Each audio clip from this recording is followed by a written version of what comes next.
Bonjour à toutes et à tous, je suis Julien Grenouillet, directeur technique de Glass Express. Vous me retrouvez aujourd'hui pour une vidéo un petit peu plus technique que nos précédentes vidéos. Vous êtes peut-être déjà demandé comment se passait un remplacement de pare-brise. Afin de répondre à cette question, on a souhaité vous proposer un contenu démontrant les différentes étapes nécessaires au bon déroulement d'un remplacement de pare-brise. On a effectué le remplacement d'un pare-brise de Mazda CX-5 sur notre agence de Carrefour Évreux. Je vais lancer la vidéo pour que vous puissiez voir les différentes étapes et je vais les commenter. C'est parti.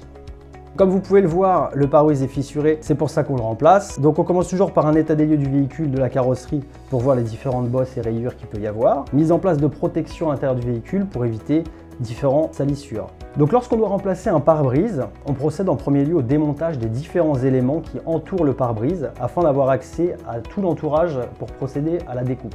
Donc là, vous voyez le technicien à l'intérieur du véhicule démonter le cache capteur afin d'avoir accès au rétroviseur intérieur, au capteur de pluie et dans ce cas précis, à la caméra. À l'extérieur du pare-brise, vous voyez que sur ce véhicule, il n'y a pas de baguette à démonter. Néanmoins, il faut quand même qu'il démonte la partie basse afin d'accéder au bas du pare-brise. Donc il démonte les bras d'essuie-glace. Là, vous le voyez utiliser un extracteur d'essuie-glace et le cache plastique situé en dessous. Une fois l'accès au pare-brise dégagé, les techniciens procèdent à la découpe du pare-brise à la corde à piano.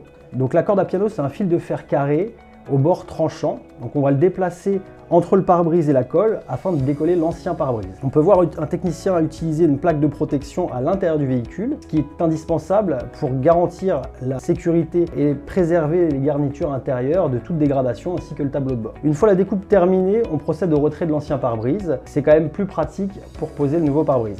Donc dans la préparation du pare-brise, on commence tout d'abord par retirer l'ancienne colle présente. Pour cela, on utilise donc un araseur. C'est une petite lame qui fait à peu près 2 cm de large, comme vous pouvez le voir, qu'on va positionner en dessous de la colle pour pouvoir la retirer de la baie de pare-brise. Il faut ensuite du coup nettoyer la baie de pare-brise, le pare-brise. On va également dégraisser à l'aide d'un dégraissant l'ensemble de la sérigraphie, donc c'est la bande noire autour du pare-brise et la baie de pare-brise pour pouvoir y appliquer le primaire. Je vais faire un petit aparté pour vous expliquer le rôle du primaire. C'est ce qui permet l'adhérence de la colle sur le pare-brise et sur la baie. Il permet également au niveau du pare-brise de protéger contre les ultraviolets puisque les rayons passent au travers de la sérigraphie et comme la colle est composée de polyuréthane, s'il n'y a pas de primaire, les UV passent et il y a un risque de décollement de votre pare-brise. Il protège aussi également contre la rouille au niveau de la carrosserie. Des véhicules qui sont un petit peu anciens, qui ont parfois couché dehors, ont des traces de rouille quand on retire le pare-brise et donc ce primaire permet de protéger la propagation de la rouille. Donc une fois que le primaire est sec, on procède à l'application de la colle. Afin de s'assurer que la colle soit bien en contact avec le pare-brise et la baie de pare-brise, on applique la colle directement sur la carrosserie. De cette manière-là, ça évite les fuites notamment et les infiltrations d'air. Donc là, vous pouvez voir le technicien centrer son cordon de colle et faire des lissages au niveau de ses raccords. C'est ce qui permet vraiment de garantir une étanchéité optimale et d'éviter que votre voiture se retrouve un petit peu comme une piscine. Donc on passe ensuite à la pose du nouveau pare-brise. Pour garantir un centrage optimal, la pose est effectuée à 2 personnes. Donc une fois que le pare-brise est posé, le technicien vérifie le centrage.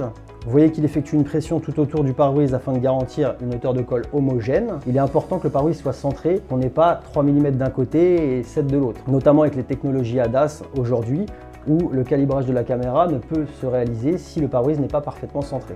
Donc une fois que le pare-brise est posé et centré, les techniciens procèdent au remontage des différents éléments qu'ils ont préalablement démontés. Là, on a vu qu'il a remonté la caméra, le rétroviseur intérieur et le cache capteur. Petit nettoyage de la vitre. Ensuite, on remet donc la plage qui est située en bas du pare-brise et remontage des bras d'essuie-glace et bien sûr contrôle du serrage. On voit ensuite le test du capteur de pluie et des balais d'essuie-glace qui permet de s'assurer que le véhicule est dans le même état de fonctionnement que lorsqu'il nous a été confié. Donc le véhicule de notre client est équipé de la technologie ADAS, donc avec une caméra positionnée sur le pare-brise qui permet la lecture des panneaux et la détection de franchissement de lignes blanches. C'est pour ça que vous voyez qu'après le remplacement du pare-brise de la CX-5, on a procédé au recalibrage de la caméra. Parce que ça fait toujours plaisir lorsque l'on récupère son véhicule après l'avoir confié dans un garage, de le retrouver propre. Chez Glass Express, on fait toujours un nettoyage intérieur, aspirateur et nettoyage de l'ensemble des vitres de votre véhicule. Une fois que l'intervention est terminée, vous pouvez voir le technicien qui refait l'état des lieux du véhicule avec le client. C'est ce qui permet de s'assurer que l'intervention s'est bien déroulée et qu'il n'y a eu aucun dommage de causer sur votre véhicule. Donc j'espère que cette vidéo vous aura permis de mieux appréhender les différentes étapes nécessaires au bon déroulement d'un remplacement de pare-brise. Donc sachez que pour les interventions, vous pouvez nous retrouver dans nos différentes agences. On peut également se déplacer, que ce soit à domicile ou sur votre lieu de travail, en fonction de vos besoins. Donc je vous remercie pour votre attention, je vous souhaite une bonne journée et à bientôt.